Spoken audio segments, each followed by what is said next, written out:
Buongiorno, ben ritrovati con Focus TG, le 12 in punto, il mondo sconvolto dalle immagini tremende che arrivano dalla Turchia e dalla Siria, con palazzi che si sono sbriciolati, i soccorsi che scavano tra le macerie. Vediamo il titolo, uno dei tanti titoli usciti sui giornali online questa mattina: altre scosse di terremoto, quasi 5.000 morti, ma si teme siano molti di più, migliaia sotto le macerie. Disperso un italiano, il presidente Biden chiama Erdogan, forniremo ogni aiuto. Vedremo anche in questa edizione delle immagini raccapriccianti che arrivano da questo paese in cui è capitata una catastrofe, una vera e propria apocalisse. Però ovviamente la nostra cronaca, la cronaca dalle nostre province, con i collegamenti in diretta, un giallo a Padova per il ritrovamento in strada di un dirigente bancario con il volto sfigurato, e un giallo potrebbe essere stato un incidente stradale o si propende anche per altre ipotesi come quella di un pestaggio. A te la linea, Valentina Visentin. Buongiorno direttore, ci troviamo proprio nel punto esatto in cui ieri sera intorno alle 6:30 è stato ritrovato agonizzante Fabrizio Coppetti. È stato trovato qui con il volto tumefatto, in stato di incoscienza. Vedete, c'è ancora un segno dei rilievi della polizia locale, allertata dai medici del SUEM, che erano stati chiamati da alcuni automobilisti che si erano accorti di questo corpo accasciato a bordo strada.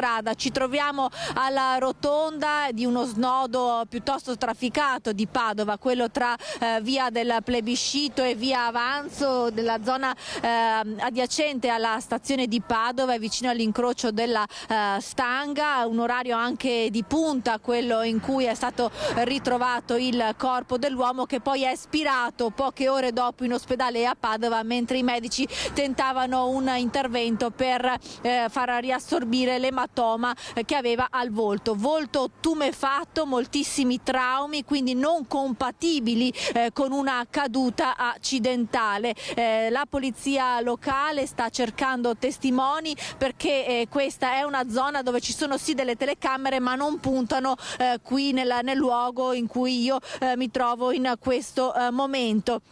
Le ipotesi sono due: potrebbe trattarsi di un pirata della strada che non si è fermato a prestare soccorso, ma anche di un'aggressione. Questa, tra le altre cose, come potete vedere, è una zona dove non ci sono abitazioni, c'è un boschetto qui a bordo strada, e quindi non si esclude nemmeno l'ipotesi dell'aggressione. L'uomo, dicevamo, Fabrizio Coppetti, 55 anni, originario di Gemona, quindi in provincia di Udine, viveva a Padova da tantissimo tempo.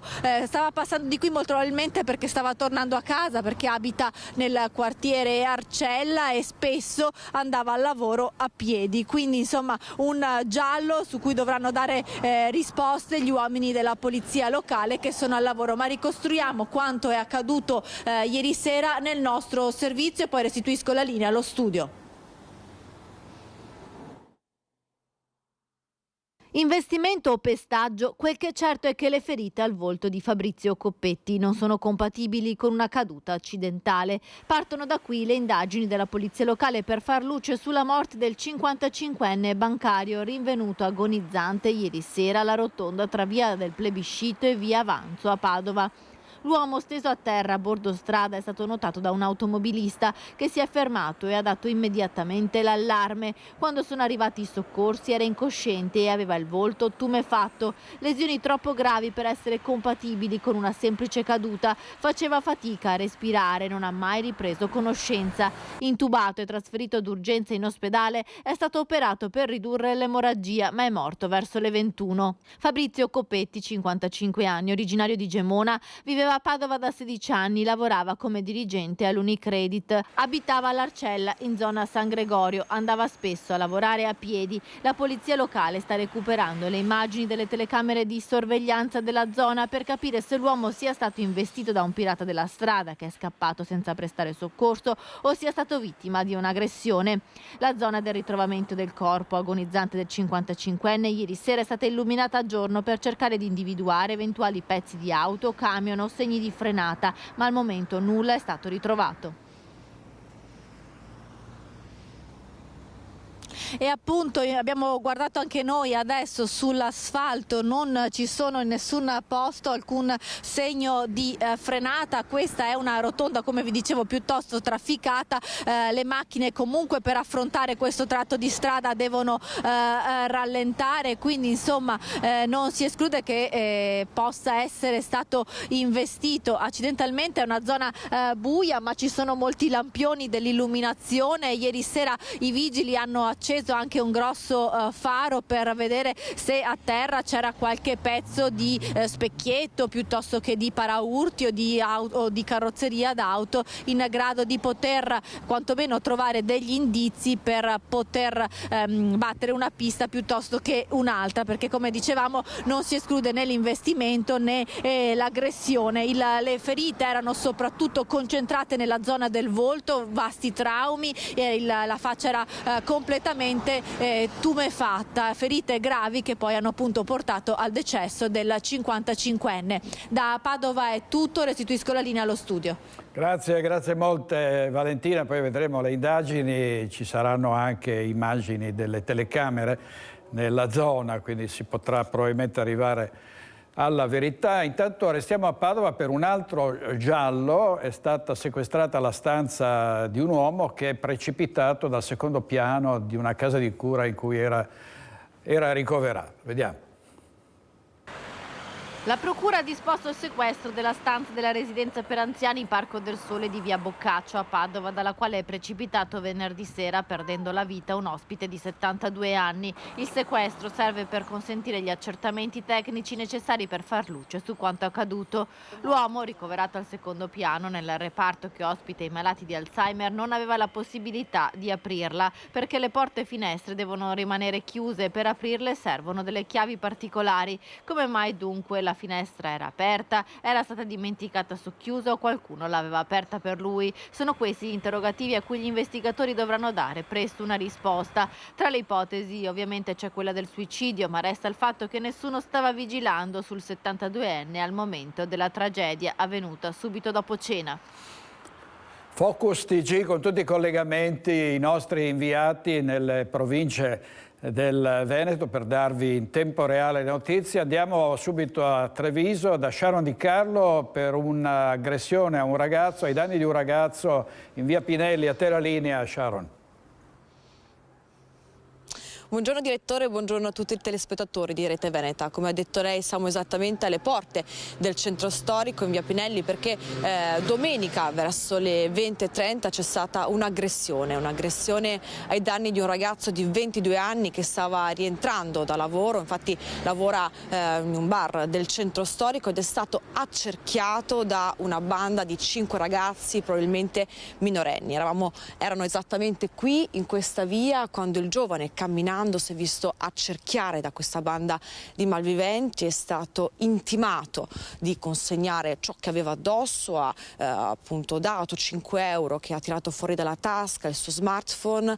I malviventi erano incappucciati, quindi non riconoscibili, avevano delle sciarpe a coprire il viso, dei passamontagna, quindi assolutamente nessuno non riconoscibile.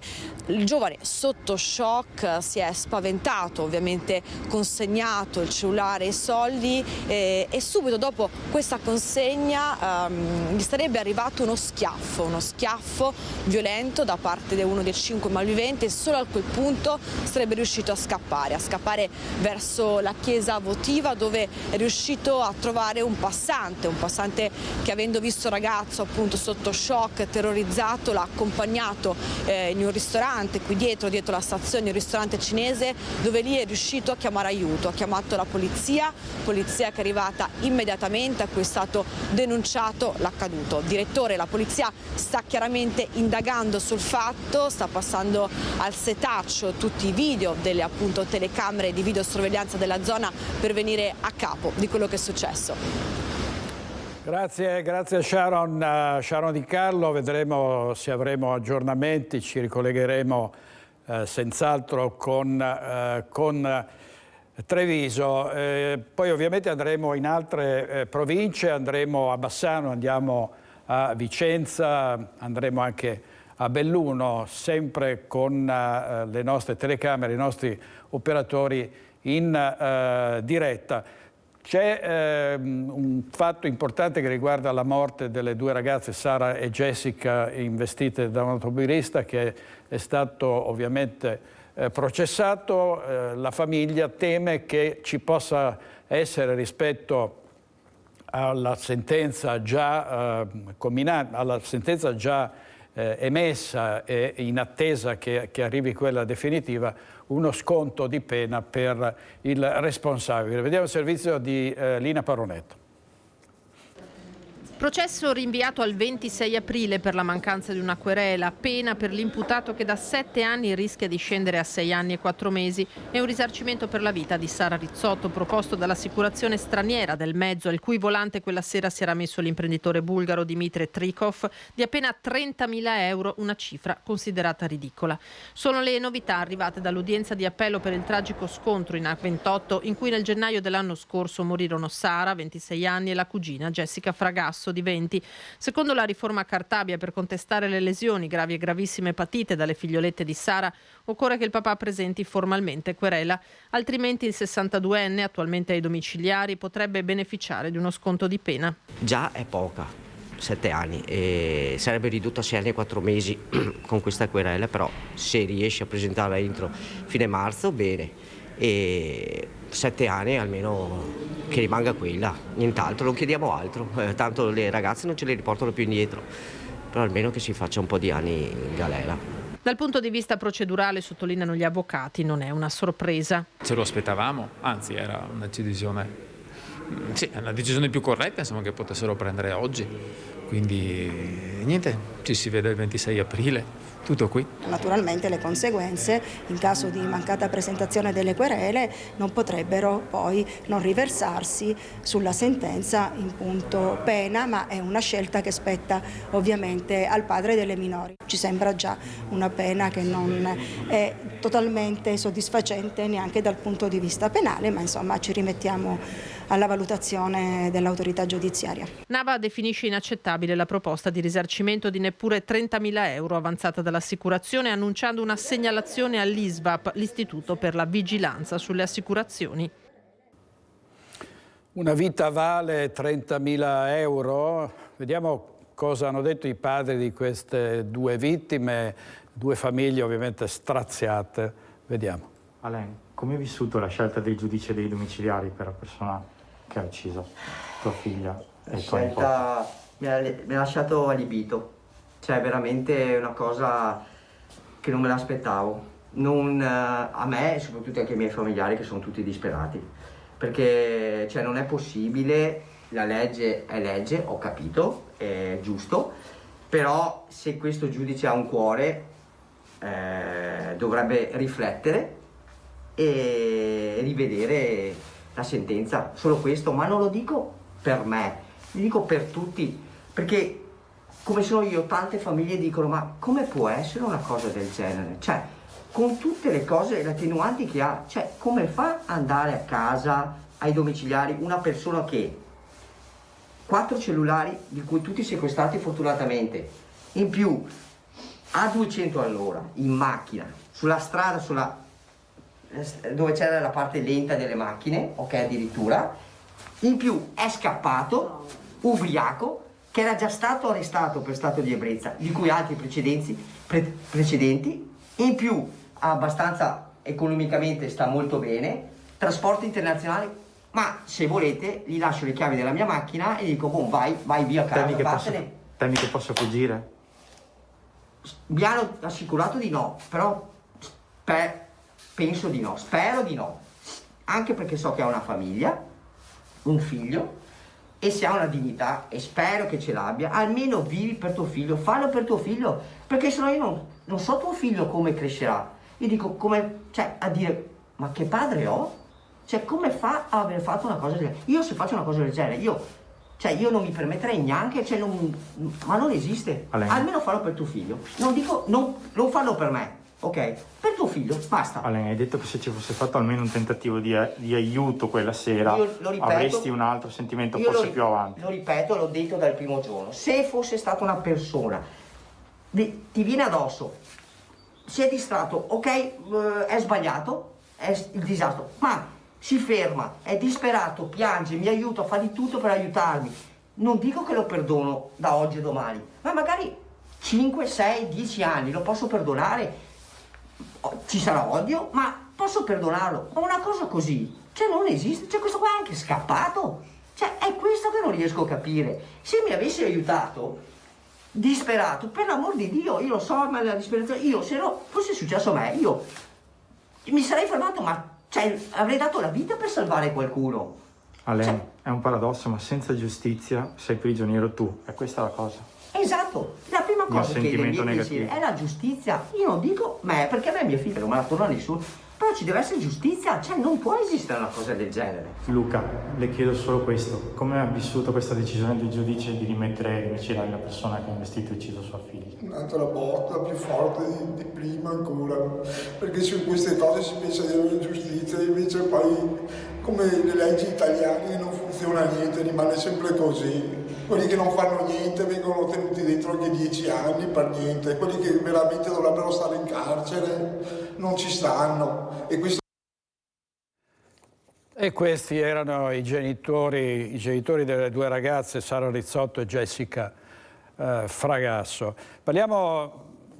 Restiamo sul versante della giustizia. In questo caso ci sono notizie, si spera, positive, perché il sottosegretario alla giustizia Andrea Ostellari ieri è stato a Bassano del Grappa e ha detto che il governo farà di tutto per riaprire il tribunale di Bassano del Grappa, che come sapete è chiuso da anni, con una cittadella giudiziaria costata 12 milioni di euro, e i bassanesi che hanno detto ai nostri microfoni: noi vogliamo avere un tribunale qui, non possiamo andare tutte le volte a Vicenza. Sentiamo dopo le dichiarazioni di Ostellari quali sono state le reazioni della politica locale. Vediamo. Oggi si riparte con una serie di audizioni molto rapide che vadano a riconfermare la volontà del territorio, di tutte le sue rappresentanti, della necessità di istituire questo presidio di giustizia. Con la visita del sottosegretario alla giustizia Andrea Ostellari al nuovissimo tribunale di Bassano, mai entrato in funzione, si torna così a sperare nella riattivazione del Palazzo di Giustizia, visto però in un'ottica molto più ampia come tribunale della Pedemontana, quello che sarebbe l'8° tribunale del Veneto, che andrebbe a interessare 70 comuni, 3 province, Vicenza, Padova e Treviso, e 550.000 abitanti. Ostellari ha dato 6 mesi di tempo. Ci saranno degli incontri che saranno appunto collegiali, uno riguarderà tutti quanti i sindaci di questi 70 comuni, parimenti ci sarà un incontro con tutte le associazioni di categoria di tutti questi territori interessati, lo stesso per gli avvocati, lo stesso per i magistrati. I magistrati saranno sentiti direttamente dal sottosegretario, tutti questi incontri saranno coordinati dal Ministero e all'esito ci ritroveremo in sede di comitato per l'istituzione del Tribunale della Pedemontana per capire insomma la volontà del territorio. A quel punto la voce sarà forte e univoca e la politica non potrà che ascoltarci. A proposito di avvocati, fiducioso anche Francesco Savio, già presidente dell'ex Ordine degli Avvocati di Bassano, quando ancora funzionava il Tribunale di Bassano. Colui che assieme ai colleghi tanto si è battuto affinché il Palazzo di Giustizia di Via Marinali non venisse soppresso dall'opinabile processo di riordino della geografia giudiziaria. Si può anche sperare, non voglio illudermi più di tanto visti tutti gli anni passati finora, però mi pare che la volontà è stata manifestata in termini abbastanza chiari, almeno da 2 partiti, quindi direi che sono moderatamente fiducioso. Qui adesso si dice ci vuole più personale amministrativo, ci vogliono più magistrati per migliorare il servizio giustizia, il PNRR serve anche a questo. Bene, non occorre neanche farlo, il tribunale c'è già, quindi a costo zero basta mettere i magistrati qua anziché a Padova, a Treviso e a Vicenza. Poi per fortuna c'è un ministro della giustizia che si chiama Carlo Nordio e quindi c'è da aspettarsi che la giustizia venga finalmente riformata. Ma ci colleghiamo adesso con Mestre in diretta, Ilaria Marchiori davanti alla motorizzazione, perché c'è un presidio dei lavoratori. A te la linea, Ilaria. Sì, buongiorno direttore, buongiorno ai nostri telespettatori. Come vedete alle mie spalle ci sono i rappresentanti sindacali, ci troviamo come hai proprio anticipato davanti alla sede della motorizzazione a Mestre. Partiamo subito spiegando quali sono le motivazioni di questo presidio e lo facciamo con Laura Alzetta dell'RSU CGIL. Allora, perché siete qui? Quali sono le vostre richieste? Dunque, le nostre richieste sono che noi siamo entrati in questo stato di agitazione per manifestare e rendere pubblico la tragica carenza di personale. Non è stato rimpiazzato tramite queste pensioni di colleghi che sono andati via. Inoltre abbiamo bisogno di strumentazione a giornate di lavoro, di velocizzarlo e noi siamo sicuri che questo potrà essere ascoltato. È il momento giusto proprio perché noi tutti i lavoratori vogliamo dare il servizio. Sottolineo che è uno stato di agitazione, noi diamo il servizio, lavoriamo, diamo la sicurezza, svolgiamo gli esami e svolgiamo le revisioni. È una stensione dall'orario straordinario, temporaneo. Purtroppo abbiamo dovuto prendere questa sofferta decisione. Questo è in varie province d'Italia, Bologna, Parma, Piacenza, Sardegna, eccetera, per poter essere ascoltati, perché gli impegni ministeriali purtroppo sono molteplici, lo capiamo, ma qui c'è un'urgenza di intervenire proprio nella sicurezza stradale. Grazie, abbiamo sentito, ci sono anche altre città, infatti gentilmente se ci vuole far vedere, anche grazie all'aiuto della telecamera, si può avvicinare, facciamo vedere che ci sono anche tutte le altre in collegamento, ne parliamo con Ilenia Cantavenera dell'RSU FLP. Allora, sì, io sono un funzionario ingegnere della motorizzazione, sono un RSU dell'FLP e oggi insieme a tutte le sigle sindacali finalmente unite insieme in questa lotta già da parecchio tempo, siamo riusciti anche a fare rete in tutta Italia per far vedere che la situazione tragica non è soltanto alla motorizzazione di Venezia, ma lo è in tutte le sedi d'Italia. Qui in collegamento oggi abbiamo più di 51 sedi di tutta Italia che hanno fatto assemblea con noi fino a qualche minuto fa e che adesso stanno seguendo anche questa diretta. È fondamentale per noi che venga valorizzato il nostro lavoro, la nostra competenza e la nostra professionalità, anche con la richiesta di una revisione della legge con cui veniamo retribuiti, che è l'870 dell'86, e vi ho detto tutto, perché dico, alcuni di noi ancora non c'erano nemmeno nell'86, quindi sicuramente è fondamentale che questa legge venga rivista, oltre a tutto quello che ha detto la collega, quindi rivedere anche il piano assunzionale o quantomeno trovare soluzioni che siano comunque fattibili nel breve periodo e che non portino al collasso i nostri uffici e quindi di conseguenza anche l'amministrazione che rappresenta lo Stato, essendo noi dei pubblici ufficiali che rappresentiamo lo Stato. Ecco, come avete sentito, dunque si tratta di una protesta diffusa, generalizzata, dunque non qui solo a Mestre, il caso proprio di dire che l'unione fa la forza. Prima di chiudere un'ultima cosa, voi in questo momento concretamente come state lavorando? Allora, noi in questo momento siamo appoggiati dai sindacati che insieme, uniti,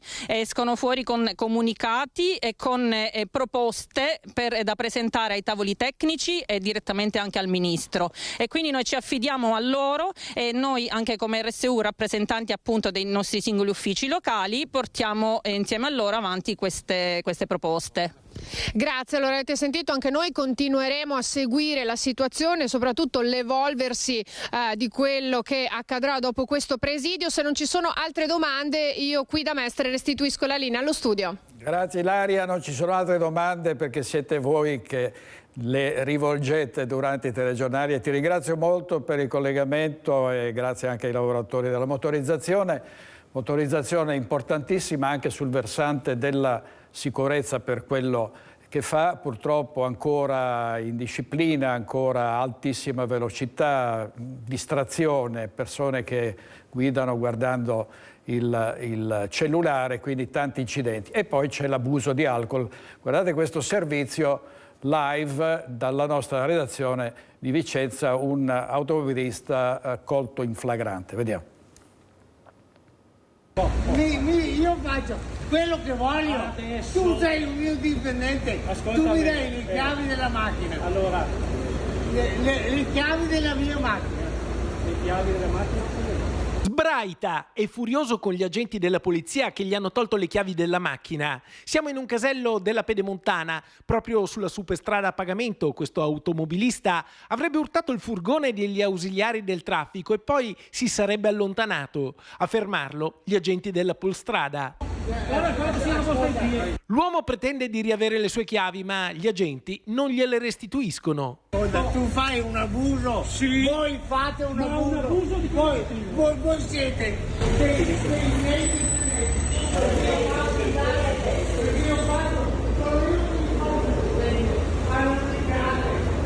L'automobilista è stato denunciato.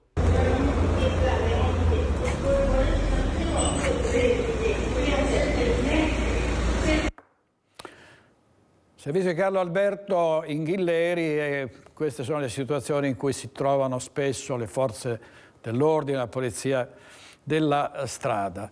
Sarà sentito nelle prossime ore dal pubblico ministero Andrea Girlando, l'automobilista che sabato pomeriggio seguiva a poca distanza il motociclista Giordano Sanginiti, 21enne di Mirano, caduto sull'asfalto della regionale 308 e deceduto poco dopo. La procura ha aperto un'inchiesta sulla morte dello studente di medicina che è originario di Mirano. La sua Moto Guzzi è stata sequestrata mentre la salma, su cui non è stata disposta l'autopsia, è stata consegnata ai familiari. Tra le ipotesi sulle cause del sinistro ci sarebbe anche il dissesto del manto stradale, eventualità che sarebbe stata fermamente esclusa da Veneto Strade, che ha in gestione la strada regionale 308 del Santo. È davvero una strage continua, uno stillicidio di morti, anche giovanissimi in auto o in moto. Andiamo in pubblicità, pochissimi minuti, 2, e poi torniamo qui in diretta con Focus TG. State con noi.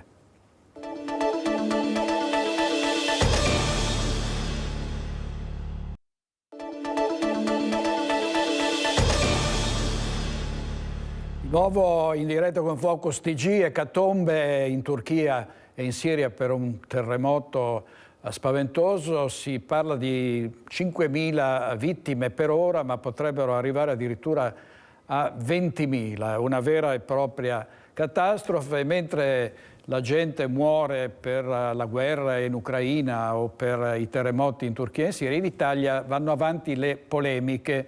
Abbiamo parlato per giorni del 41 bis, c'è uno scontro tra centrodestra e centrosinistra. Ecco l'ultima polemica: insegnare a sparare nelle scuole. Scoppia il caso Fazzolari, sottosegretario alla presidenza del Consiglio di Fratelli d'Italia, Partito Democratico e 5 Stelle attaccano, Libro e Moschetto, Salvini non è una, cosa ha detto? Non è un'idea illuminante. Ne parleremo più tardi con le nostre ospiti che saranno dalle 13 circa Simonetta Rubinato, Veneto per le Autonomie, Paola Roma, la sindaca di Ponte di Piave. C'è un'altra vicenda che colpisce, che viene seguita molto dai nostri telespettatori, è quella di Bassano del Grappa, un bambino Ettore che ha bisogno di un'assistenza costante e la battaglia dei suoi genitori perché questa assistenza sia concessa dalla USL 7. Vediamo. Nei giorni scorsi ai nostri microfoni la sindaca di Rossano Veneto, Morena Martini, ha dichiarato che l'amministrazione comunale è disponibile a coprire le spese per integrare personale infermieristico a sostegno del piccolo Ettore, andando a colmare anche le lacune dell'USL 7. Una dichiarazione che ha colto di sorpresa la famiglia del bimbo che, rispondendo alla sindaca, afferma che Fino ad ora non ci è giunta alcuna informazione tramite nessun altro canale, mail o PEC. Non sappiamo né noi né il nostro avvocato a che mail si riferisca il sindaco, alla quale non è stata data risposta, visto che le uniche mail arrivate dal comune sono in risposta alle PEC inviate dal nostro legale. Siamo felici di apprendere questo cambiamento di rotta da parte dell'amministrazione comunale, in quanto a settembre 2022 e a novembre 2022 le risposte alle nostre richieste inviate via PEC sono state di totale impotenza. La questione resta delicata e la famiglia di Ettore incalza comune e conferenza dei sindaci affinché prendano provvedimenti nei confronti dell'azienda. Inoltre, visti i poteri decisionali da parte della conferenza dei sindaci, la conferenza dei sindaci può imporre all'ASL di erogare i servizi in modo migliore di quello che sta facendo attualmente. Ricordiamo e ribadiamo con forza comunque che la nostra richiesta non è quella di un mero contributo economico, bensì è avere la garanzia di un progetto a sostegno di nostro figlio. Ieri mattina conferenza stampa del governatore Luca Zaia e dell'assessore al bilancio Calzavara sull'innovazione. È stata presentata una nuova app per i cittadini, Vivi Veneto, ma è stata anche l'occasione per il Presidente di parlare, di esprimersi sul terremoto in Turchia e in Siria e anche sulle novità per l'autonomia. Sentiamo. Siamo vicini al popolo turco e lo siamo con il pensiero che è l'unica cosa che possiamo fare adesso, ma una vicinanza che esprimeremo se ci verrà data la possibilità, inviando volontari e mezzi. Il primo pensiero del Presidente del Veneto Zaia durante la conferenza stampa di presentazione di una nuova app che racchiude tutti i servizi erogati dalla Regione è andato alle popolazioni colpite dalle scosse di terremoto, la prima stanotte di magnitudo 7.8 sulla scala Richter, la seconda stamattina di 7.5 al confine tra Turchia e Siria. Si tratta di uno dei sismi più devastanti degli ultimi anni e il bilancio ancora provvisorio e drammatico, migliaia di vittime, centinaia di dispersi, edifici rasi al suolo. In pochi minuti la terra si è spostata di 3 metri lungo una faglia di 150 chilometri.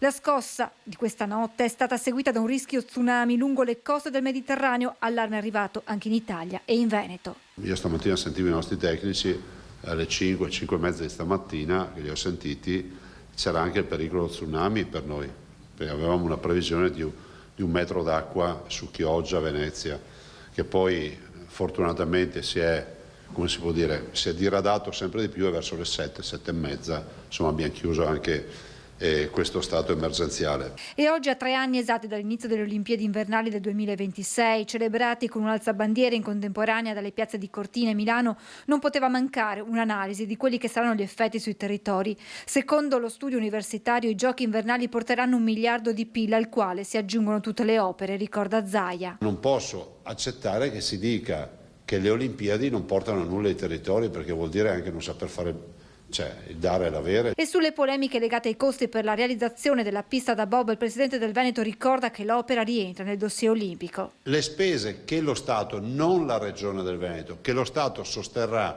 per il bob saranno 100, 120, adesso non ho ben capito.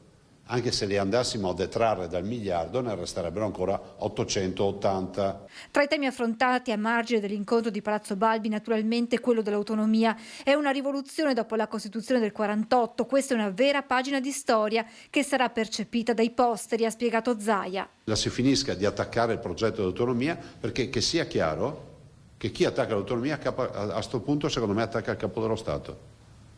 Perché non è incostituzionale, e se non è incostituzionale in democrazia vuol dire, a me non risulta che il Quirinale abbia detto che non dà promulga a questo disegno di legge. Ecco, queste dichiarazioni sull'autonomia e il Quirinale hanno scatenato le reazioni dell'opposizione. Ne abbiamo parlato anche ieri sera a Focus, perché poi il Presidente Zaia aveva aggiunto: l'autonomia sarà una rivoluzione dopo la Costituzione del 48. Ieri sera tra gli altri ospiti a Focus c'era anche Roberto Marcato, sentiamo cosa ha detto a riguardo. Di chi non voleva questa autonomia, di chi continua a non volere questa autonomia, diceva che era un attacco alla Costituzione, ai suoi principi cardini, alla struttura portante della Costituzione, quindi un attacco proprio frontale alla Costituzione. Dopodiché il Presidente Mattarella stesso ha detto che l'autonomia è un diritto e rientra assolutamente nell'alveo costituzionale, e adesso invece è partita un'altra narrazione. Poi questo Paese è abbastanza elementare anche nella comunicazione. È bastato che uno dicesse che l'autonomia spacca il Paese e tutti quanti dietro come delle pecore a sostenere questa tesi, che è una tesi che se non fosse ridicola sarebbe drammatica,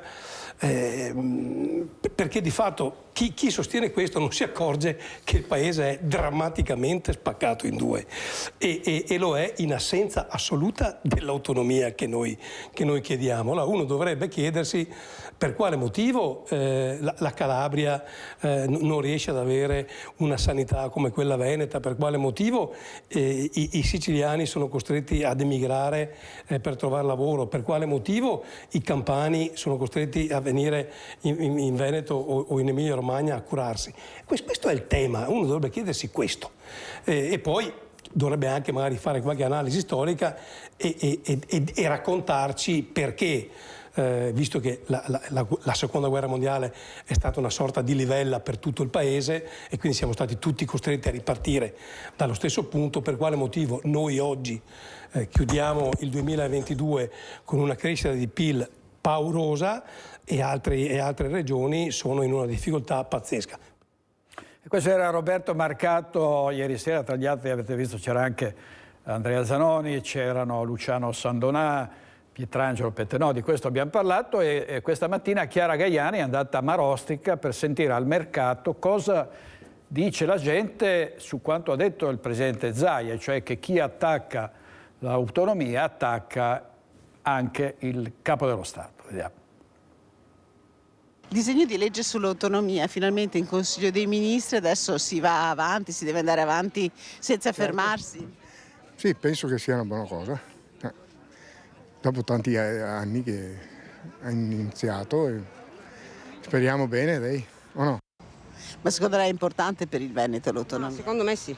Per le ragioni secondo me andrebbe fatta, cioè che ognuno si arrangi e gestisce tutto, cioè i loro soldi, ovviamente ci deve essere un punto d'appoggio.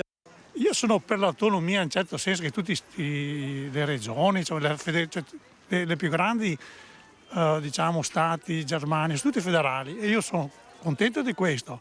In Italia invece capito, è tutto un discorso che non regge, perché poi va a pagare sempre di più, quindi va bene la riforma, l'autonomia, però che sia verso i cittadini.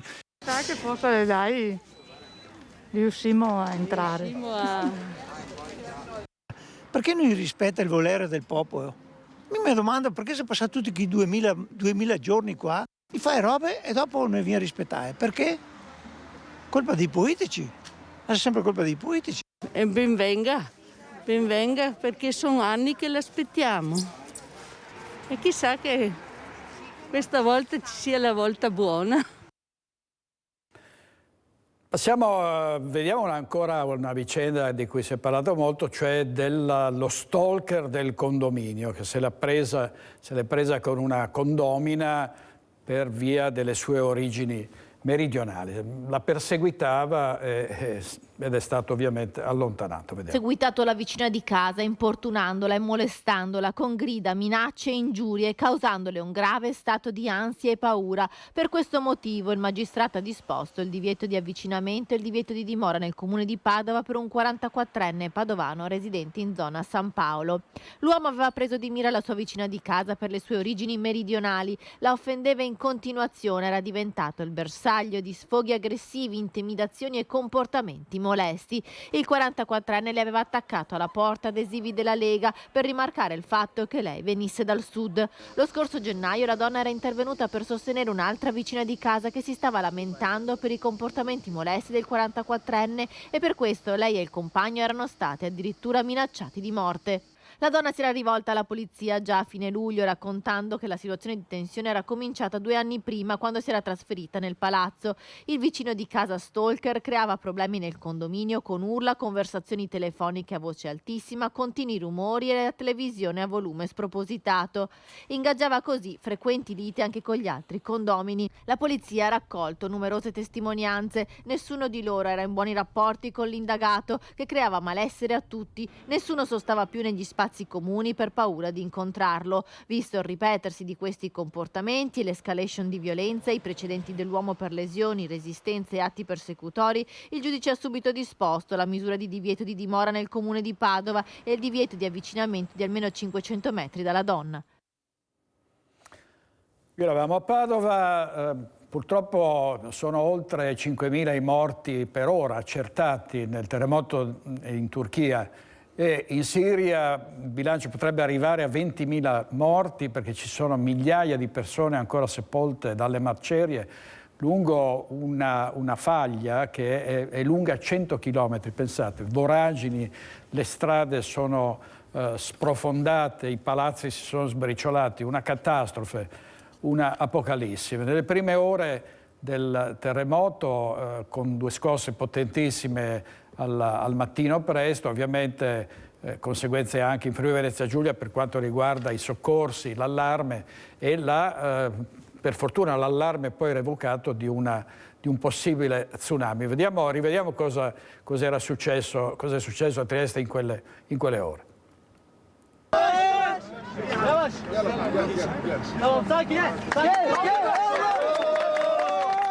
Il terremoto di 7,9 gradi della scala Richter che ha scosso la Turchia alle 2:17 della notte ha seminato morte e devastazione nel paese, con una conta delle vittime che sale ora dopo ora anche nella confinante Siria. In Italia è scattato in breve un allarme tsunami. La protezione civile ha diramato nottetempo un'allerta rossa con in contemporanea la sospensione della circolazione ferroviaria in Sicilia, Calabria e Puglia. Anche il Friuli Venezia Giulia era in pieno stato d'allerta per il pericolo che l'eventuale onda anomala provocata dal sisma potesse interessare anche le coste della nostra regione. Alto livello di guardia in autorità portuale, tutte le navi all'ormeggio avrebbero potuto ricevere l'ordine di recarsi quanto prima in rada per evitare il rischio di incidenti in banchina qualora il pericolo tsunami si fosse concretizzato. Alle 7 del mattino circa, anche alla Torre dell'Oi di Trieste, rimasta in costante contatto con la protezione civile regionale, si è tirato un sospiro di sollievo. Trieste è collegata giornalmente con la Turchia con l'autostrada del mare su cui viaggiano i traghetti Ro-Ro. Già nella notte il console generale onorario di Turchia in Friuli Venezia Giulia, Enrico Samer, presidente della Samer Co Shipping, si era messo in contatto con gli operatori portuali in Turchia per fare il punto della situazione. Purtroppo è una situazione molto grave, noi ci siamo informati come prima cosa per quel che riguardava gli uffici che rappresentano appunto l'armatore a Messina, che è il porto più vicino alla Siria, da dove partono 3 navi alla settimana dirette poi a Trieste. Gli uffici e tutto il personale in questi uffici stanno tutti bene, stanno lavorando. In generale appunto la situazione è invece molto complessa e si capirà meglio nelle prossime ore l'entità di questo disastro che sembra essere molto grave. Ecco. C'è anche questa ulteriore scossa nella mattinata più vicina alla zona appunto di Messina, e mentre il porto, la nave presente attualmente a Messina stava procedendo con le operazioni di sbarco ed eventualmente con punto di domanda quelli di imbarco, in questo momento il porto si è fermato, quindi in questo momento il porto di Messina non è operativo. Quindi non arrivano quei traghetti, ma arrivano quelli che procedono da altri porti turchi? Sì, diciamo la linea principale è quella da Istanbul, appunto da Pendik, poi c'è la linea da Cesme vicino a Izmir che operano regolarmente. La linea da Messina ha 3 navi alla settimana, e in questo momento la nave che in questo momento appunto a Messina non è operativa, speriamo possa riprenderla più presto. E i soccorritori partono sempre dal Friuli Venezia Giulia, dal Veneto, davvero una grande mobilitazione in questi casi, e in Veneto si è fatto moltissimo per i profughi che sono arrivati dall'Ucraina a causa guerra. Risentiamo il servizio che abbiamo mandato in onda ieri con Tiziana Bolognani da Belluno. Vediamo. Siamo davanti alla scuola materna Cairoli di Belluno, dove da ieri pomeriggio sono stati trasferiti i profughi rifugiati ucraini che erano ospitati dall'anno scorso nella ex caserma dei Vigili del Fuoco. A fianco a me l'assessore Franco Roccon. Assessore, ci porta all'interno dell'asilo per vedere cosa avete fatto per poter ospitare questi ucraini. Ma è stato fatto un lavoro davvero importante dai nostri dipendenti comunali. Tutti si sono messi, diciamo, pancia a terra, come si dice, per dare il meglio a questi nostri ospiti. La nuova casa dei rifugiati ucraini si trova a pochi passi da Piazza Duomo e si affaccia sul Piave. Entriamo, venite con me a vedere un po' questo lavoro importante che abbiamo fatto. Buongiorno. Questo è l'ingresso, la reception, diciamo per dare modo di registrare le entrate e le uscite di questi nostri ospiti. Poi li abbiamo collocati su tutti e tre i piani più un attico che sta sopra. Abbiamo ovviamente montato tutti i letti, fatto tutte le cose che dovevano essere fatte, portando giù anche i propri effetti personali, insomma distinti persona per persona nei 47 che abbiamo collocato, più una che è anche in ospedale. 11 mezzi sono stati utilizzati per il trasloco che si è concluso ieri pomeriggio alle 15, facce sorridenti tra le mamme e i loro bambini. Possiamo dire che questa struttura sembra più una casa. Lo è, per certi versi ieri erano davvero contenti. La cosa migliore che abbiamo potuto vedere anche con il sindaco è che quando sono arrivati la prima cosa che i bimbi hanno fatto sono andati a giocare con i vecchi giochi dell'asilo nella sabbiera, e questo è stato motivo anche di soddisfazione. Un lavoro di aggregazione e di solidarietà assieme agli operai comunali, i volontari della protezione civile coordinati dall'assessora Lorenza De Cunovic, tutto in pochissimo tempo. I nostri operai in una settimana hanno messo giù le docce, i bagni, sistemato i lavandini, fatto le pulizie, insomma un grande lavoro di solidarietà. Io davvero ringrazio poi tutti. Tantissimi anche i privati che in Veneto hanno dato ospitalità ai profughi ucraini, nelle loro abitazioni hanno ospitato uomini, donne e bambini. Ancora uno stacco pubblicitario e poi torniamo subito per la parte dell'approfondimento.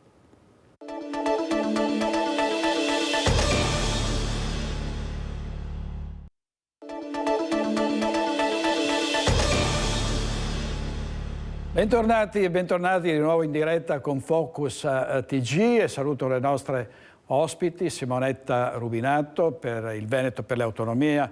Buonasera, sì, buonasera, non siamo a Focus, buongiorno Rubinato, e grazie anche a Paola Roma, sindaca di Ponte di Piave. Buongiorno direttore. Buongiorno, grazie ad entrambi. Abbiamo pensato di dedicare questa parte al problema, alla questione, se ne parla tantissimo, oggi è uscito un fondo sul Corriere della Sera di Antonio Polito, in cui ci si sofferma sul fatto che i giovani oggi molto spesso rifiutano dei lavori in un momento in cui di lavoro ce n'è molto, e si fa un esempio molto calzante, che oggi durante i colloqui, una volta durante i colloqui di lavoro era l'imprenditore a dire dopo il colloquio le farò sapere, no?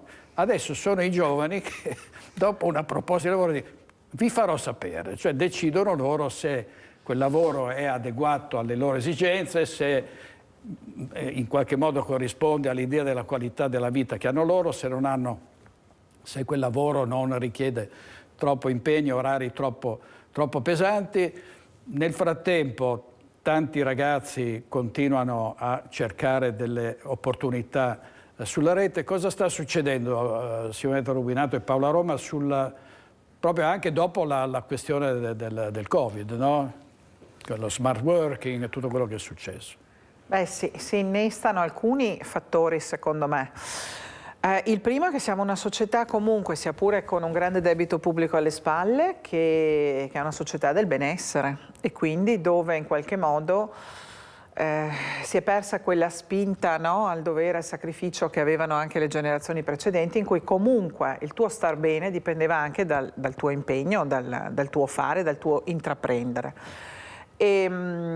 Si è invece creata una situazione in cui, per fortuna, ed è un bene, i nostri giovani studiano, hanno ambizioni di trovare posti di lavoro di grande dignità e anche giustamente remunerati, e però qui si incoccia con un nodo che è strutturale in questo paese, la scarsa produttività. In Italia abbiamo gli stipendi più bassi in Europa, ma perché forse qua qualche responsabilità ce l'hanno non solo le istituzioni ma anche i sindacati, oltre che le associazioni di categoria, di non aver mai puntato a premiare la produttività con stipendi che, seguendo la produttività, aumentano, mentre in realtà una sorta di egualitarismo verso il basso penalizza sempre tutto e tutti.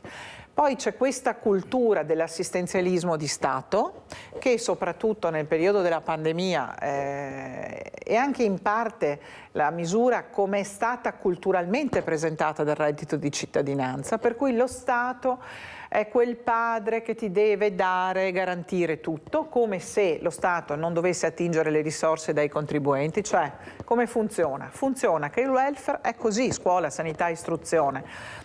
Le persone lavorano, contribuiscono alla ricchezza di un paese con le loro capacità, compresa anche la capacità di lavoro casalingo, per carità, direttore.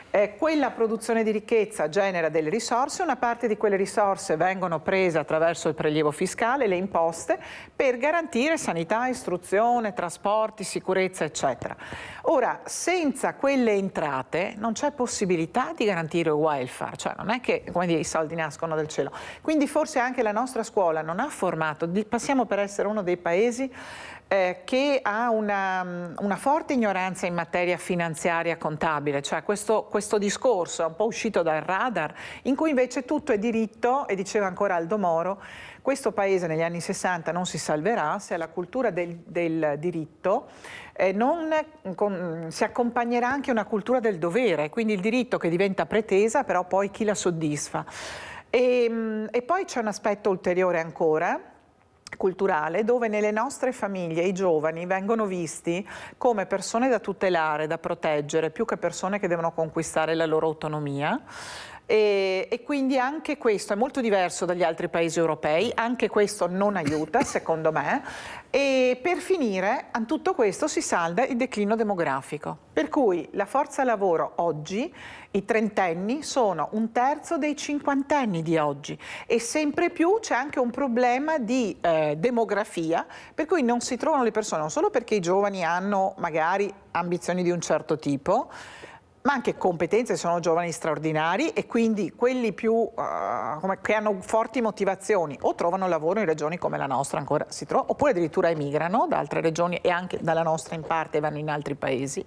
Quindi quelli non sono giovani che vogliono essere assistiti, sono giovani che vogliono trovare sbocchi di qualità. Questo però impoverisce ancora di più il nostro paese e quindi però anche i numeri dicono che scarseggiano i giovani che possono lavorare e la piramide rischia fra qualche decennio di rovesciarsi, avremo i grandi vecchi e quindi il welfare chiederà più risorse, la sanità chiederà più risorse, ma non ci sono risorse se non entrano dalla produzione della ricchezza. Quindi secondo me stiamo vivendo un momento in cui i nodi stanno arrivando tutti drammaticamente al pettine e non ci possiamo permettere la retorica vuota dei tweet o degli slogan dei politici su questa o quella materia. Qua è una grande questione secondo me che va affrontata a livello nazionale del Paese in collaborazione con le regioni e con i livelli delle autonomie locali, perché sennò davvero rischiamo, finita la sbornia, chiudo davvero, della pioggia arrivata dall'Europa del PNR, se nei questi 5 anni non saranno usati bene avremo una dura sorpresa nel risveglio fra 5 anni, nel 2026, quando ovviamente soldi a pioggia così non ne arriveranno ancora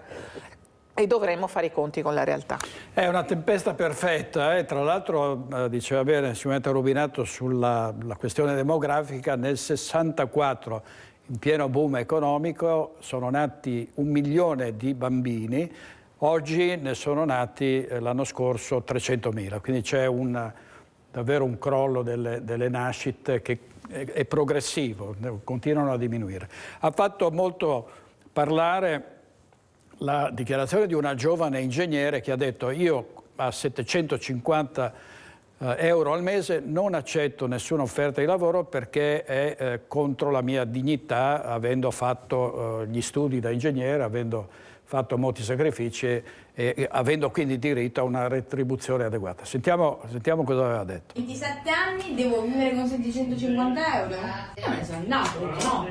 900 euro in partita IVA, che non mi ci pago l'affitto, io non ci vivo. Perché tu stai, mamma e papà che ti possono mantenere. Tu hai problemi e dici, ma a me non cambia niente quei 900 euro in partita IVA, però io che sono tua coetanea, laureata tanto quanto te, assunta nello stesso periodo, tanto quanto, ma io vivo da sola da 3 anni. Non stiamo parlando di gente che non ti può pagare, è gente che sa che il sistema è così e non ti paga, perché altrimenti, perché quando io ho detto no, mi hanno accettato i 1200-300 euro che ho chiesto e hanno detto anche, però anche alla tua collega le diamo perché siete state assunte insieme, lei aveva detto sì, 900. E io ti dico, no, io non lo accetto, ma non solo perché non posso, perché non è giusto. E tu che ce la fai, tu che hai il privilegio di potercela fare, sei tu la prima persona che deve dire no. Perché se tu non dici no privilegiato, la persona che deve per forza accettare è sempre più costretta ad abbassare l'asticella. E quindi ecco cosa dovrebbe fare la sinistra, far capire che dobbiamo smetterla di abbassare l'asticella nel lavoro, secondo me. Dobbiamo smetterla di abbassare l'asticella. Allora, dobbiamo smettere di abbassare l'asticella, diceva questa giovane ingegnere, poi ovviamente se ne è parlato su tutti i giornali. Paola Roma, poi si dice anche molti di questi giovani possono permetterselo perché in qualche modo sono mantenuti dalla famiglia. Adesso si parla dei nonni, no? Ci sono i pensionati, una volta erano i giovani che mantenevano gli anziani, adesso sono gli anziani che si ritrovano a dover sostenere quando hanno delle pensioni d'oro o comunque non delle pensioni minime. Ecco. Sì, sicuramente diventa, guardi direttore, noi lo stiamo toccando con mano per quello che riguarda il servizio civile, perché i ragazzi potrebbero prendersi appunto dai 18 ai 28 anni questa opportunità di scelta, mentre anche stanno frequentando l'università, di poter scegliere ovviamente di fare un'attività nel loro comune, nell'associazione, in tutti quegli enti che sono accreditati per la parte del servizio civile. Eppure abbiamo difficoltà a trovare ragazzi. Anche in questo caso prenderebbero un 444 euro al mese e si renderebbero utili per la propria comunità, anche perché io dico, se non vedi qual è il ruolo del tuo comune, cosa fa il tuo comune, che servizi eroga, cosa fanno le associazioni, non puoi nemmeno prenderti cura di dire mi interessa lavorare nel pubblico o non mi interessa lavorare nel pubblico. E anche in questo caso abbiamo delle situazioni in cui abbiamo delle difficoltà a poterlo fare.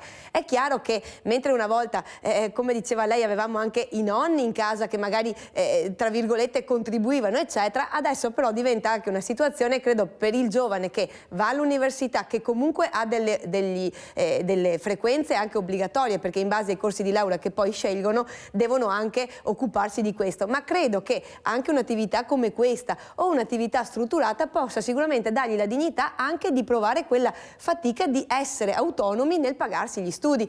Questa è una delle opportunità che lo vediamo i ragazzi non colgono, ma soprattutto rispetto a quello a dove dovremmo andare. Vorrei anche fare un'osservazione sui giovani, perché poi li vediamo che vanno all'estero e vanno magari a fare quel lavoro che potrebbero fare tranquillamente in Italia, come per esempio il cameriere o quant'altro, ma lo faccio all'estero. Sì, allora porto l'esempio del sanitario su cui parlavamo prima. Voglio dire, decido di prendere anche una professione sanitaria, decido di andarlo a fare all'estero, ma all'estero non è come in Italia, nel quale ovviamente l'assistenza sanitaria è garantita a tutti quanti. All'estero, prendiamo per esempio in America, abbiamo le assicurazioni, abbiamo tutto un regime diverso, se non hai un'assicurazione non vieni assistito, cioè credo che anche per un giovane che voglia scegliere un tipo di percorso, un tipo di apertura anche professionale, abbia diversi sbocchi. Ne parlo anche rispetto alla formazione. Abbiamo bandi europei, parlo degli Erasmus Plus, anche noi ci parteciperemo come associazione comuni assieme ai comuni, che danno ovviamente degli importanti contributi per la formazione, permettono sì gli interscambi dei ragazzi, ma è una di quelle opportunità che chiaramente I ragazzi non sono nemmeno consapevoli di poter cogliere rispetto a questo. È normale che un ente locale da solo non possa partecipare a un bando oppure in maniera ristretta per portare a casa questi fondi europei, ma c'è anche tutta questa opportunità che potrebbe permettergli una formazione che non sanno nemmeno di poter avvicinare rispetto a questo. Quindi credo che ci sia anche, e ritornando su quanto diceva anche Simonetta Rubinato, sono d'accordo con lei quando dice la vedono come una situazione di assistenzialismo, ma non funzionerà più così. Non funziona più così, perché parlavamo anche degli anziani. Se un ragazzo volesse davvero anche rendersi consapevole di fare una professione sanitaria e davvero di fare una tipologia, un corso di formazione, arrivare a fare la triennale, dopo quello a fare tutto un percorso, sicuramente avrebbe una possibilità di aiutare anche il suo comune, anche il suo territorio.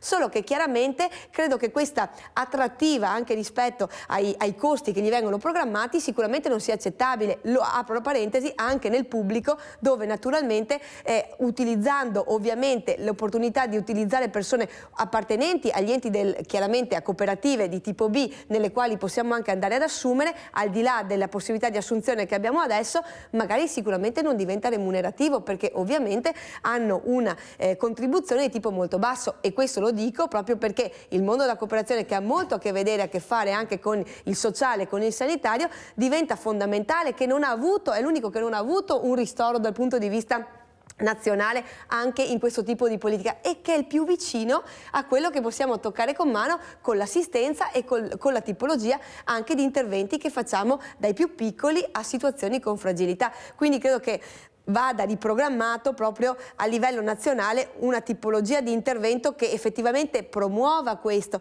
E ripeto, anche nella tipologia di scelta, di formazione, di studi, dei corsi anche universitari, credo che i ragazzi dovrebbero vedere anche delle opportunità che possono essere magari più vicine a loro, che ci sono ma che non conoscono perché decidono di non provare neppure quel tipo di strada. Tra l'altro parlavamo ieri della situazione dei medici a causa del numero chiuso che è durato tanti anni. Adesso i medici di una certa età vanno in pensione e dietro di loro c'è il vuoto, e adesso addirittura negli ambulatori dei medici di base subentrano dei ragazzi proprio appena laureati, e quindi chi era abituato a trovarsi davanti un medico con i capelli bianchi si trova. Ho visto ieri un'intervista a una ragazza, sembrava avesse 15 anni, no, fisicamente, e quindi c'è anche questo, quello che io credo sia stato un danno nel non creare una, diciamo, le retrovie. Non è stato solo no? il numero chiuso in realtà, sì. È stato il sottofinanziamento delle borse di studio, certo. Perché un medico per essere formato nel nostro paese, dopo l'università, che già sono 5 anni, ha la specializzazione. Le borse di studio sono state sottofinanziate dai vari governi. Uno degli errori, secondo me, che è stato fatto nel periodo della pandemia è accapigliarsi sul MES, e lo dico davvero da persona che non tira per questo o quel partito, accapigliarsi sul MES che non si doveva chiedere perché se no... Quando il MES destinava fino a dicembre scorso risorse sulla sanità. Noi come usciamo dalla pandemia sulla sanità? Case di riposo impegnative che non saranno aumentate e i grandi anziani crescono. Le persone, penso alle famiglie, si trovano che, soprattutto le giovani famiglie, dovrebbero provare a fare qualche bambino e quindi trovare dei servizi all'infanzia adeguati. Nello stesso tempo magari c'è il genitore che non è autosufficiente. Chi gli dà una mano? Abbiamo, come dire, appaltato, tra virgolette, le famiglie hanno appaltato a badanti, spesso in nero, l'assistenza agli anziani. Le impegnative sono ferme sia nei numeri e non si alza l'importo in modo da aiutare le famiglie che oggi stanno protestando. Non si trovano infermieri, non si trovano operatori sociosanitari. Ma dov'è il piano di formazione e anche di orientamento nella scuola verso un certo tipo di professionalità che vanno anche valorizzate? Perché sono lavori, anche l'operatore sociosanitario, non facile. Ne ho conosciuta una di recente che ha lavorato anche in un ospedale inglese, ora sta soffrendo anche la sanità inglese, ci sono grossi problemi, stanno arrivando anche lì al pettine, però mi diceva che fino a qualche anno fa, quando era lì, la notte erano in diverse operatrici e avevano un numero molto contenuto di anziani di responsabilità durante la notte. Qui dice: io ho una casa di riposo tutta sulle mie spalle, perché se non si riesce a trovare l'os, chi segue? Quindi davvero i nodi stanno venendo al pettine. Secondo me non ci si è preparati a questo cambio di pelle. Guardi, il sociologo Rosina, demografo Rosina, dice: noi abbiamo questa finestra di questi 5 anni in cui siamo ancora in tempo a provare a fare qualcosa, ma dopo i 5 anni, se non abbiamo imboccato una curva della denatalità meno drammatica, non che crescono i figli a gogo, e non abbiamo impostato un lavoro di formazione e di orientamento dei giovani al lavoro, non ne usciremo, i nodi arriveranno al pettine. Vediamo 3 titoli del Gazzettino sulla vicenda, sulla questione lavoro. Il pizzaiolo: cerco personale, ma quando offro un contratto vogliono essere pagati in nero, e questo avviene a Istrana. Offro lavoro a Treviso e tanti schei, il titolare di Saporoso 13 piazza una lavagna davanti al locale per cercare personale. Poi c'è, un'altra storia: poliziotto vestito da donna viene licenziato, il giudice deve avere gli stipendi arretrati. Ne abbiamo parlato anche nei nostri telegiornali, ci torneremo questa sera. Il caso di un ristoratore che per mancanza di personale è costretto a chiudere un giorno alla settimana, ha scelto il giovedì. Vediamo. Stiamo assumendo staff di cucina e sala. Questo si legge sulla vetrata della trattoria San Pietro a Padova. Una ricerca che però sembra non avere successo, tanto che il proprietario ha annunciato via social che terrà chiuso un giorno durante la settimana per permettere a tutti i dipendenti di godere del proprio giorno di riposo. Noi è dall'estate scorsa che abbiamo cominciato a cercarli, proprio in preventivo di riuscire ad avere un attimino una squadra completa, anche tra poco che cominceremo con i tavoli, con il Deor, con i tavoli all'esterno. Non si trovano, non c'è più la vocazione per questo lavoro. Dopo lo sfogo social qualcosa si è mosso, qualche candidatura è arrivata, ma pochi hanno dato un'effettiva disponibilità. Arrivano, fino a prima ne arrivavano veramente pochi, adesso qualcuno in più, e comunque poi vanno assolutamente schermati. Ci sono su 10 che arrivano, 5 proprio non si presentano, non ti rispondono neanche al telefono, non so neanche perché li mandino. Altri poi arrivano, ma c'è un grosso problema a incastrare turni, orari e quello che vuole fare la gente. Io devo creare una squadra, non posso avere gente che un giorno ha il figlio da prendere a basket, il giorno dopo deve andare da un'altra parte, oppure chiede di lavorare in nero perché magari è in NASPI o ha qualche ammortizzatore sociale in atto, per cui cerca soltanto un qualcosa per arrotondare. Qui vogliamo creare una squadra. Il contratto offerto è quello nazionale con 14 mensilità, ferie e malattia comprese. Noi offriamo 14 mensilità, il contratto nazionale collettivo. Ci sono, poi si discute eventualmente con chi arriva, qualche incentivo in base poi a quello che è l'impegno che uno ci mette, a quello che può essere la mole di lavoro. Chiudiamo 2 settimane d'inverno, chiudiamo 2 settimane d'estate, e quindi se abbiamo la squadra al completo poi ognuno riesce a vivere anche la propria vita.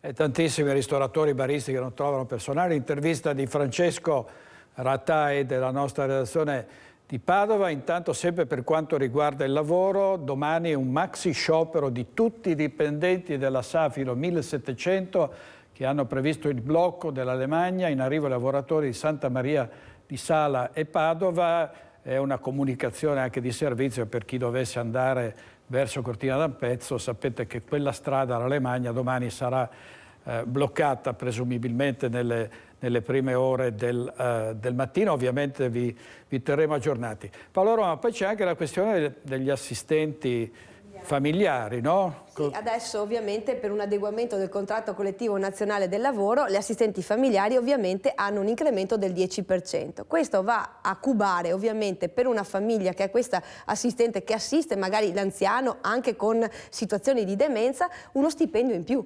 Allora la proposta sarebbe quella di avere delle detrazioni da parte del Ministero che appunto possano essere date in maniera che chiaramente questa possa essere una situazione che le famiglie possono affrontare perlomeno per le situazioni dei non autosufficienti.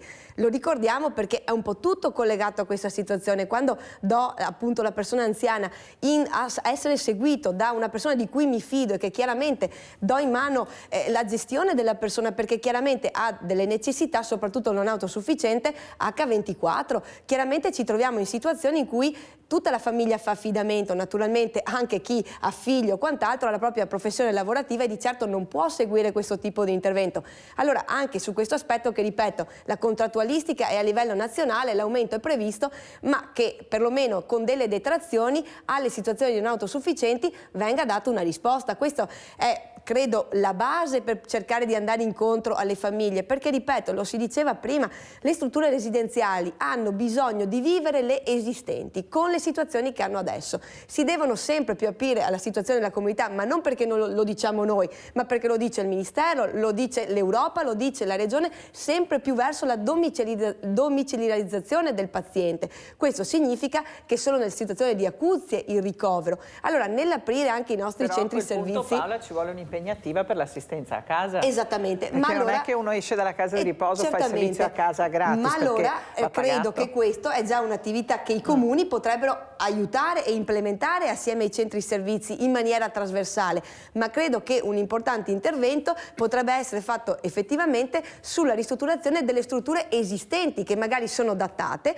e che chiaramente hanno un importo finanziario molto importante nel dover riammodernarle. Parliamo anche di situazioni magari strutturali di tantissimi anni fa che chiaramente non basta un efficientamento energetico, ovviamente andando anche incontro ai costi che le strutture stanno avendo in queste situazioni. Quindi credo che una riprogrammazione, una riprogettazione sotto questo aspetto sia evidente da dover fare, oltre a quella che chiaramente ci troviamo anche su situazioni di giovani che attualmente hanno situazioni di disturbi che vanno dalla situazione dell'area dipendenze a quella della salute mentale con veramente un cambio repentino. Parliamo anche di situazioni giornaliere, quindi in strutture che devono sempre avere una situazione che deve essere un accompagnamento diverso alla realtà che attualmente stiamo vivendo, perché ripeto, stiamo cercando di formare, di avere dei punti di incontro con le varie comunità educanti, dalla scuola all'allenatore, alle amministrazioni, ma dall'altra parte dobbiamo anche capire che l'adolescente di adesso sicuramente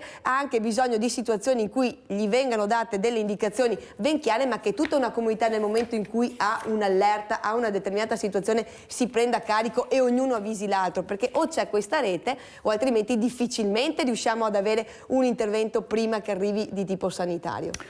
Allora, poi vedremo anche, consigliere Rubinato, la questione dei migranti, perché c'è il dibattito, i migranti potrebbero essere utilizzati su fronti occupazionali in cui gli italiani non sono disponibili, e molti imprenditori però dicono ma noi abbiamo bisogno di personale qualificato. Questo è un po' il nodo della questione. Vediamo come incide però anche la questione del caro bollette. Tanti commercianti vorrebbero aumentare il loro giro d'affari e soprattutto assumere, ma con i costi di oggi per molti diventa difficile. Vediamo. Oltre 1.700 le richieste di aiuto per bollette fuori controllo e cari interessi su mutui e prestiti giunte alle associazioni dei consumatori, agli sportelli attivati in collaborazione con il Comune di Padova e la Camera di Commercio. Questo il risultato del progetto varato un anno fa per aiutare i padovani in difficoltà tra caro energia e aumento dei tassi. Ci sono una parte di contatti che si esauriscono con una prima informazione che è sufficiente per il consumatore contribuente. Ci sono invece delle situazioni, ce ne sono state tante a Padova, dove al di là del contatto si è andati proprio ad attivare una pratica per andare a sistemare una situazione evidentemente che poteva essere oggetto di una controversia con i fornitori di energia elettrica, piuttosto che di servizi finanziari, piuttosto che di telefonia e telecomunicazioni, che sono tutti temi diciamo più sensibili in questa fase. Le richieste fatte in questo anno sono state le più svariate. Ne capitano di tutti i colori purtroppo, soprattutto le truffe, i contratti non voluti, le verifiche sulle fatture di energia elettrica e gas che in quest'ultimo anno ormai si susseguono continuamente, sono le problematiche maggiori che affrontiamo come associazione dei consumatori. C'è molto pudore nel chiedere aiuto, soprattutto se il problema è di minor disponibilità economica. Laddove c'è una difficoltà bisogna subito andare o in banca o alla finanziaria o un'associazione e dire guardate, io ho questo problema, perché è molto più facile trovare una soluzione. Il suggerimento per verificare la correttezza delle bollette è la lettura del contatore. Fare una fotolettura, che significa prendo il mio cellulare, vado nel contatore del gas, ci metto di fianco magari anche il quotidiano col giorno e faccio la foto. Quella foto può essere mandata, non la mandate via mail perché la mail non ha valore legale. Loro ti diranno, ma me la mandi via mail? No, caro amico, te la mando o con SMS, dove c'è un riscontro, oppure te la mando con un WhatsApp, ma in genere con una PEC, perché la PEC ha valore legale. Sappiate che comunque molti dei casi noi non riusciamo a risolverli perché vengono chiamati per telefono oppure via mail. Il telefono e la mail non hanno valore legale. Questi sono i problemi legati ai costi dell'energia che si riflettono ovviamente anche sulle assunzioni. Sicuramente Rubinato, dicevamo della questione migranti e poi rimane il fatto che offerta e domanda non si incontrano, no? Molto spesso. C'è difficoltà, c'è gente che cerca personale, altri che vorrebbero lavorare, magari sono disposti ma non si incrociano. Dicevo prima, si stanno mettendo insieme una serie di fattori esplosivi. Allora, ci sono meno giovani. Questo è un vantaggio da un lato, perché come diceva prima l'ingegnera che abbiamo ascoltato, nel mercato, questo odiato mercato, il mercato però ha una legge molto semplice, la domanda e l'offerta. Se c'è una domanda di lavoratori in un settore e l'offerta è ridotta, è evidente che dovranno pagare di più i lavoratori. È una legge del mercato. Qua non serve neanche che si impegnino più di tanto i sindacati. Quindi succederà anche questo. Moneta, Rubinato, la interrompo un attimo perché dobbiamo dare la pubblicità, poi riprendiamo subito da lei. Pubblicità, torniamo tra un istante.